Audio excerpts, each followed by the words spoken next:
रसूलुल्लाह सल्लल्लाहु अलैहि वसल्लम आखिरी नबी बनाकर भेजे गए।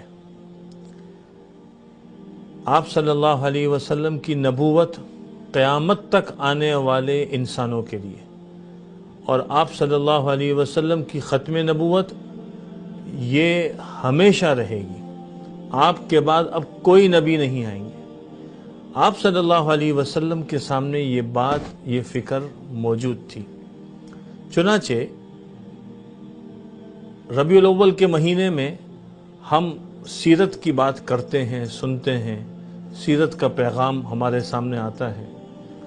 मैं मुख्तसर सा ये अर्ज़ करना चाहता हूँ कि अगर हम आप सल्लल्लाहु अलैहि वसल्लम के नबूवत वाली जो ज़िंदगी है इसका अगर ख़ुलासा निकालें तो 13 साल मक्की दौर हैं और 10 साल मदनी दौर हैं। इन अदवार में आप सल्लल्लाहु अलैहि वसल्लम ने मुख्तलिफ मेहनतें फरमाई हैं। यतलू अलैहिम आयातिही व युज़क्कीहिम व युअल्लिमुहुमुल किताब वल हिकमा, दावत है, तिलावत आयात है, तालीम किताब व सुन्नत है, तज़किया नुफूस हैं। ये सारी चीज़ें आपकी ज़िंदगी का मकसद था, मिशन था, आपने ज़िंदगी लगाई। तो मक्की दौर में आपका जो मेहनत का मैदान था, अगर उसको अपने बड़ों के ज़बानी बयान करूँ, जैसा कि हज़रत मुफ्ती ज़ैनुल आबिदीन साहब रहमतुल्लाह अलैह से हमने ये बात सुनी कि मक्की दौर ये अफराद साजी का दौर है, लोग तैयार किए जाए, और मदनी दौर ये माशरा साजी का दौर है। यानी अब अफराद तैयार हो गए तो अब जब वो एक रियासत में गए तो वहाँ पर माशरे के अंदर कैसे अहकामात का निफाज होगा, तो जब लोग बने होंगे तो माशरा बनेगा। और यही बात हमने बारहा भाई मोहम्मद यामीन साहब रहमतुल्लाह अलैह से अकाबिर के हवाले से सुनी है। अब मक्की दौर के अंदर अफराद में क्या सिफात पैदा की जाती थी वो मैं चाहता हूँ कि इजमाली उन्वान आपके सामने अर्ज कर दूँ, और इसी तरह मदनी दौर का। तो मक्की दौर के अंदर आलमी फ़िक्र को बेदार करना ये मकसूद था, ईमान कामिल और यकीन महकम की सिफत के साथ मुत्तसिफ करना, तालीम और तरबियत का हसीन इम्तिजाज था। एक तरफ इक़रा बिस्मि रब्बिकल्लज़ी खलक़ है, एक तरफ या अय्युहल मुद्दस्सिर क़ुम फ़अंज़िर है, एक तरफ या अय्युहल मुज़्ज़म्मिल क़ुमिल लैला इल्ला क़लीला है। तो ये पूरी एक तरबियत हो रही थी। फिर तकालीफ आ रही है तो उस पर सब्र करना, ईज़ा और तकालीफ पर बर्दाश्त, तहम्मुल, सब्र, बर्दाश्त, ये सिफत पैदा की जा रही है। और इस्तिकामत का मिजाज बनाया जा रहा है, कनाअत पसंदी पैदा करवाई जा रही है, और हर फर्द के लिए हमदर्दी और खैरख्वाही के जज्बात पैदा करवाए जा रहे हैं। अपना है, पराया है, अपने कौम का है, कबीले का है, बाहर से आया है, उनके लिए हमदर्दी के जज्बात। इसी तरह बेहतरीन किरदार, बेहतरीन गुफ्तार, ये सिफात पैदा की गई, नरम बोल सिखाया गया। फिर करीबी लोगों पर दीन के हवाले से मेहनत, अपने आसपास के लोगों पर मेहनत, व अंज़िर अशीरतकल अक़रबीन, यहाँ से काम को शुरू किया। कोई बहस करे, कोई झगड़ा करे तो उससे जो है वो दूर रहना, बहस नहीं करना, उलझना नहीं है।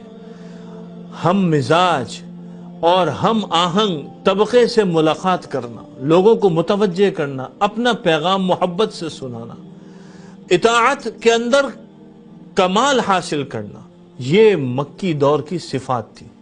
अच्छा, जब ये काम हो गया तो मदनी दौर में आप सल्लल्लाहु अलैहि वसल्लम ने जो काम किया उसमें क्या सिफात पैदा करवाई गई जिससे माशरा खूबसूरत बने, तो वो भी चंद सिफात उन्वानात के तहत अर्ज कर देता हूँ। सबसे पहली चीज़, अब रियासत कायम करनी है तो हिजरत के ऊपर लगा। हिजरत फ़र्ज थी, हिजरत के तकाजे पूरे करवाए गए। फिर मस्जिद को बनाया गया, माशरा कभी भी मस्जिद के बगैर खूबसूरत बन ही नहीं सकता, मस्जिद नागज़ीर है। फिर तालीम और तरबियत का निज़ाम अपना होना चाहिए, तो मक्का में दार अरकम था, मदीने में सुफ़ा बनाया। फिर अपना निज़ाम माईशत कायम करवाया, तो उसके लिए आप सल्लल्लाहु अलैहि वसल्लम ने बाज़ार की बुनियाद रखी, यहूद के बाज़ार में जाने नहीं दिया।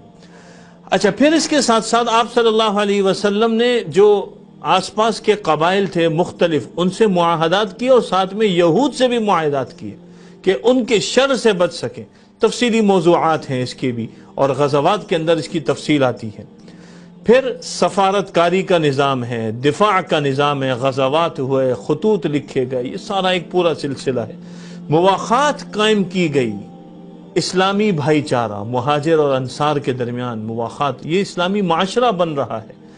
پھر بیت المال کا قیام ہوا، غزوات ہونے لگے، مال غنیمت آنے لگی، زکوٰۃ فرض ہوئی، مال آنے لگا، تو اب اس کی ترتیب شروع ہوئی، پھر مال غنیمت، پھر اس میں مال فے بھی آیا، پھر خمس بھی آ رہا ہے، تو اس کی ساری ترتیب بنائی گئی۔